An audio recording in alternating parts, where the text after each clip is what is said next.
நட்சத்திர கனவுகள் அத்தியாயம் 77. ஊராட்சி மன்ற தேர்தல் பற்றி பேசிக் கொண்டிருந்த நேரம் சரியாக யாழ்மதியும் அங்கு வந்து அனைவரையும் கண்டு நலம் விசாரித்து நின்றாள். நம்ம ஊர்ல தேர்தலை நிக்க ஆள் வரணுமே முதல்ல, அதுவும் போக பொம்பளைக முன்ன வரணும்னா எப்படி, யார் வருவாங்க?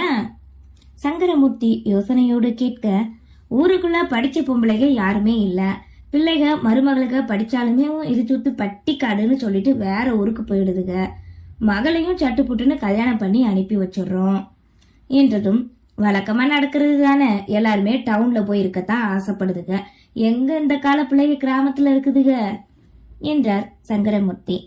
அதான்ப்பா, நாங்க என்ன நினைச்சிருக்கோம்னா, 1க்கு 2 மக எல்லாருமே படிச்சு வெளி விஷயம் தெரிஞ்சு தைரியமானவங்களா நேர்மையான பிள்ளைகளா உன் வீட்டுல இருக்காங்கல்ல, அதுக்கு தான் வந்தோம். நீ தான் இப்ப முடிவு சொல்லணும். நானா? என்ன சொல்றீங்க? புரியாது கேட்க அருகில் நின்றிருந்த யாழ்மதிக்கோ அனைத்தும் புரிந்தது. என்னப்பா இது, இன்னுமா புரியலன்னு சொன்னா எப்படி? தேர்தலுக்கு உன் வீட்டு பொம்பளைகளை நிக்க வையி, உனக்கு தான் பணம் ஆள்பலம் அந்தஸ்து எல்லாமே இருக்கே, அதை விட நாங்க எல்லாரும் இருக்கோம். நம்ம ஊரு தான் இந்த வருஷம் ஜெயிக்கணும். இதுவரை ஒரு தடவை கூட ஜெயிச்சதே இல்லப்பா, இந்த வருஷமாவது ஜெயிக்கணும் நம்ம ஊரு. உறுதியோடு வந்தவர்கள் கூற, அது சரிதான், ஆனா என் வீட்டுல தயக்கத்தோடு இழுத்தார். என்னப்பா யோசனை? இன்னும் அதிக சோப்பு இவனுக்கு போட வேண்டுமோ என்ற நினைப்பில் வந்தவர்கள் கேட்டனர். சங்கரமூர்த்தி பெண் பிள்ளை ஆண் பிள்ளை என்ற பாகுபாடு காட்டாதவர் தான். இருந்தாலும் தேர்தல் தலைவர் என்ற போது பிள்ளைகளின் பாதுகாப்பை தான் முதலில் நினைத்தார். இப்படி யோசனையில் இருந்தவரை நன்றாக குழப்பிவிட்டு சம்மதம் கூற வைத்துவிட வேண்டுமென்ற எண்ணத்திலே வந்தவர்கள் இருந்தனர். மூத்த மருமக மாசமா இருக்கா, அடுத்த மாசமே சென்னைக்கு போயிருவா, இவளுக்கு வேலைக்கு போக வர சரியா இருக்கு, குட்டிமாக்கு கடைசி வருட படிப்பு இருக்கு, என் பொண்டாட்டியும் படிச்சவ இல்ல, அதான் யோசிக்கிறேன். நீ சொல்றதெல்லாம் சரிதான்ப்பா, ஏமா நீ வேலைக்கு போனா தேர்தல நிக்க கூடாதா? விடமாட்டாங்களா என்ன? நீ வேணா வேலை பார்க்குற இடத்துல 2வது மருமக நின்னா நம்ம ஊரு ஓட்டு மட்டும் இல்லாம பக்கத்து ஊரு ஓட்டும் கிடைச்சிரும்ல. இந்த பிள்ளைக்கு பக்கத்து ஊர் தானே, உன் தங்கச்சியும் அங்கதானே கட்டி கொடுத்துருக்கீங்க, உனக்கு அந்த ஊர்ல நல்ல பழக்க வழக்கமும் இருக்கு, அது போக உன் சம்பந்தி இருக்காருல்லப்பா என்ற யாழ்மதி என்ற சங்கரமூர்த்தி இருவரிடமும் கூறவே சில நொடி யோசித்தனர். சரி, நான் வீட்டுல கலந்து பேசிட்டு சொல்றேன் இங்க. சரிப்பா சரி, நல்ல பதிலா சொன்னா போதும், பொங்க சாட்டுறதுக்கு முந்தின நாள் தான் ஊராட்சி மன்ற தேர்தல்ல கடைசியா பதிகிற நாளா என வந்தவர்கள் கூறிவிட்டு எழ அவர்களை வாசல் வரை அனுப்பி வைத்துவிட்டு உள்ளே நுழைந்தார். சரி மாமா, நான் போய் அம்மாவை பார்த்துட்டு வந்துடுறேன் கூறிய யாழ்மதி கிளம்ப சரி என அனுப்பி வைத்து மறுபடியும் யோசித்தார். ஊர்க்காரர்கள் சொல்வது சரிதானே, இதனால் வரை நம் ஊரில் தலைவர் என்று யாருமே வந்ததில்லை. பக்கத்து ஊரில் வந்தாலுமே அவர்களின் ஜாதியினருக்கு வசதிகள் செய்து கொள்கிறார்களே, அல்லது அவர்களின் ஊருக்கு மட்டுமே செய்து கொள்கிறார்கள். நம்ம ஊர்ல ஒரு தலைவர், அதுவும் இந்த வீட்டுல இருந்து, அது பெருமையும் கௌரவமும் தானே. மதியால் மட்டுமே முடியும், மற்ற இருவராலும் இந்த நிமிடம் முடியாது. மதிக்கு ஊரினை நிர்வாகம் செய்யும் திறமையும் தைரியமும் இருக்கிறது என்பதை உணர்ந்து கொண்டார் சங்கரமூர்த்தி. அன்றிரவே வீட்டில் அனைவரும் கூடியிருக்க காலையில் வந்து பேசியதை பற்றி கூறினார். சரிப்பா, நீங்க என்ன முடிவெடுத்திருக்கீங்க இதுல?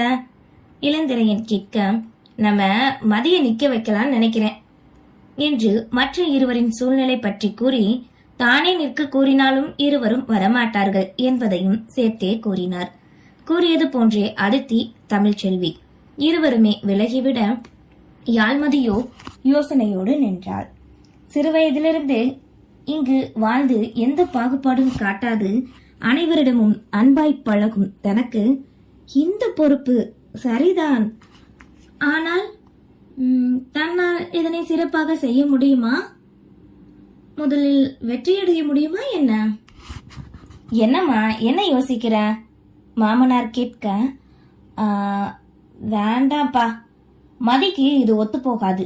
தேர்தல் தலைவர்னா சும்மா கிடையாது, அது ஆளையே மாத்திரும், நல்லவனா கூட கெட்டவனா மாத்திரும். இதுல ஏகப்பட்ட சிக்கல் இருக்கு. போட்டி பொறாம இப்படி எதிர்வினையா ஏதாவது நடந்து ஆபத்தை தான் கொடுக்கும். அதனால மதிக்கு இது வேண்டாம். இவ இந்த வீட்டையே ராஜ்யம் பண்ணட்டும். வெளி உலகம் அறிஞ்சிக்கணும்னு நினைச்சா ஃபாரின் போய் கூட வேலை பார்க்கட்டும். நான் வேண்டான்னு சொல்லல. நான் வீட்டுக்குள்ளே அடைச்சி வைக்கணும்னு விருப்பப்படல. ஆனா இது மட்டும் வேண்டவே வேண்டாம். இதுதான் தன் முடிவென கூறிவிட்டு மாடி ஏறினான் இளந்திரையன். இப்போது என்ன செய்வது என்ற எண்ணத்தில் சங்கரமூர்த்தி நிற்க, கட்டினவன் அவனே சொல்லிட்டான், பின்ன என்ன இதெல்லாம் நம்ம குடும்பத்துக்கு ஒத்து வராதுங்க, வேண்டாம் விட்டுருங்க என்று விஷாலாட்சியும் சென்றுவிட அதனைத் தொடர்ந்து மற்றவர்களும் சென்று விட்டனர். மாமனார் மருமகள் இருவர் மட்டுமே ஹாலில் நிற்க, மாமா நான் உங்க பையன் கிட்ட பேசுறேன். ஊருக்கு நல்லது பண்ண நினைக்கிற உங்க மனசுக்கு ஊர்க்காரங்க எல்லாருக்கும் நான் ஒரு நல்ல தலைவியா இருந்து வழி நடத்தணும்னு தோணுது. ஜெயிக்கிறனோ தோக்குறனோ தெரியல, ஆனா நிக்கணும்னு தோணுது மாமா. நீங்க துணையா இருப்பீங்களா மாமா? கரங்களை பற்றி கொண்டு ஆசையோடு கேட்க, என்னம்மா இப்படி சொல்ற? நீ நிக்கணும்னு சொல்றதே நான் தானத்தா. உங்க மகன் கொஞ்சம் பயப்படுறாரு, அவ்வளவுதான்.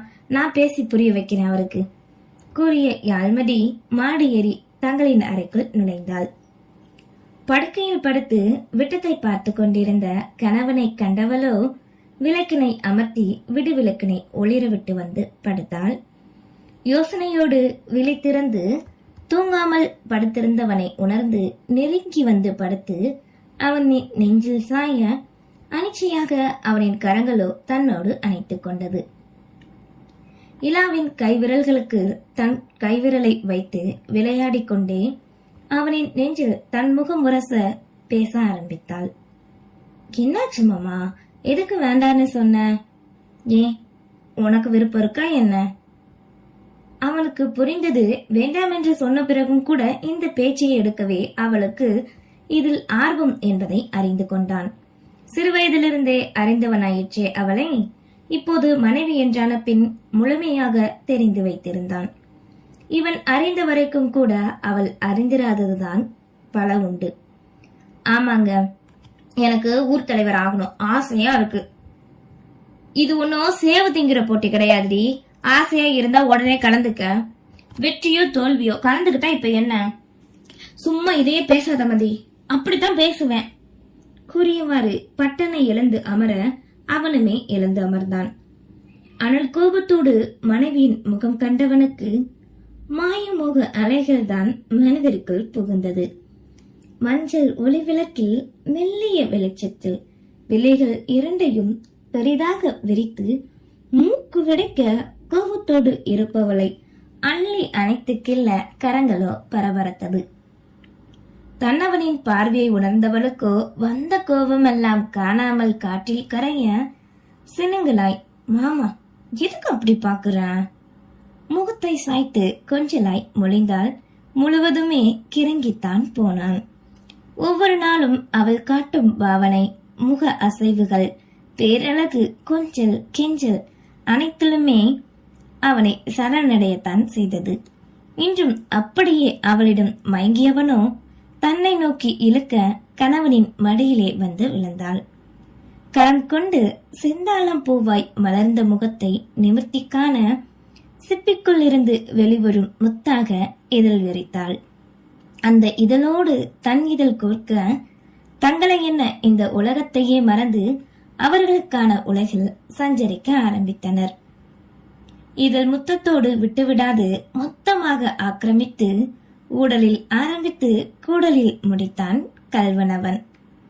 பேச வேண்டியதையே மறந்துவிட்டு தங்களின் உலகில் இருந்தபடியே நித்ரா தேவியை அழைத்துக் கொண்டனர். மறுநாள் விடியல் முதலில் எழுந்த இளந்திரையன் தன்னை இறுக்கமாக கொடி போன்றே கட்டிக்கொண்டிருப்பவளைக் கண்டு திகட்டாத சிற்பம் என மையலிட்டான். பின் விலகி இருந்த அவளின் உடைகளை அவனே சரி செய்து மெல்ல விலக்கி படுக்க வைத்து குளியலறைக்குள் நுழைந்தான். இப்படி ஒவ்வொரு நாள் விடியலும் அவனுக்கு இன்பமாகத்தான். இத்தனை நாட்கள் சென்று கடந்து வந்திருக்க தங்களின் உலகத்தை பிரிக்க யாரையும் அனுமதிக்க தயாராகவில்லை இளந்திரையன். யாழ்மதியின் உயிராக மாறியவனுக்கு அவளின் உயிர் மட்டுமல்லாது அவளே தன் பாதுகாப்பு. தனக்கு மட்டுமே. அதனை எண்ணியே அவளை ஒவ்வொரு நொடியும் பாதுகாத்தே வந்தான். தேர்தல் என்ற பெயரே ஒரு பெரும் ஆபத்து, தீமையும் சொல்றது என்று எண்ணியிருந்தவனுக்கு மனைவி அதில் இறங்குவது எப்படி பிடிக்கும்? நேரம் சென்று கண் விழித்த யாழ்மதி மணியை காண தாமதமாகிவிட்டது புரிந்தது. அச்சோ, 8 மணி ஆச்சா? வாரம் முதல் நாளே லேட்டா போனா விளங்கிரும். இவனாவது போகும்போது ஊசி போட்டுட்டு போறானா எரும மாடு. புலம்பியவளோ கணவனை அழைத்து தாமதமாகியதற்கு காரணம் நீதான் என கைபேசியில் திட்டிவிட்டு கிளம்பினாள். காலையிலே கிடைத்த தன்னவளின் அர்ச்சனை இன்பமாய் செவியில் வந்து தீண்ட உற்சாகமாக தன் வெளி வேலைகளை பார்க்க ஆரம்பித்தான் இளந்திரையன். கிளம்பி கீழே வர சங்கரமூர்த்தியோ, என்னம்மா நேத்து அவன் கிட்ட பேசுனையா? எதுக்கு இவ்ளோ லேட்டா வர்ற? அவன் எதுவும் சொன்னானாமா? பதட்டத்தோடு கேட்க, நேற்று இரவு எங்கே பேச விட்டான்? பார்வையிலே வசூல் செஞ்சு மயக்கணனா மயக்கிட்டானே உங்க புள்ள. மனதிற்குள் நினைத்து, மயங்கினது நீதானடி என எண்ணி சிரித்து கொண்டாள். என்னம்மா? ஒன்னும் இல்ல மாமா, நீங்க சொல்லிருங்க, நான் நிக்கிறேன் தேர்தல்ல. ப்ராசஸ் என்னன்னு பார்த்து விசாரிச்சு வைங்க மாமா என்றதும் அவரும் சரி என்று ஒத்துக்கொண்டார். பின் யாழ்மதி அங்கிருந்து கிளம்பிவிட வீட்டுக்கு வந்த மகனிடம் மறுபடியும் ஒரு வார்த்தை கேட்டார். அவனோ அப்போதும் மறுக்க முடிவெடுக்க முடியாது யோசித்தார் சங்கரமூர்த்தி.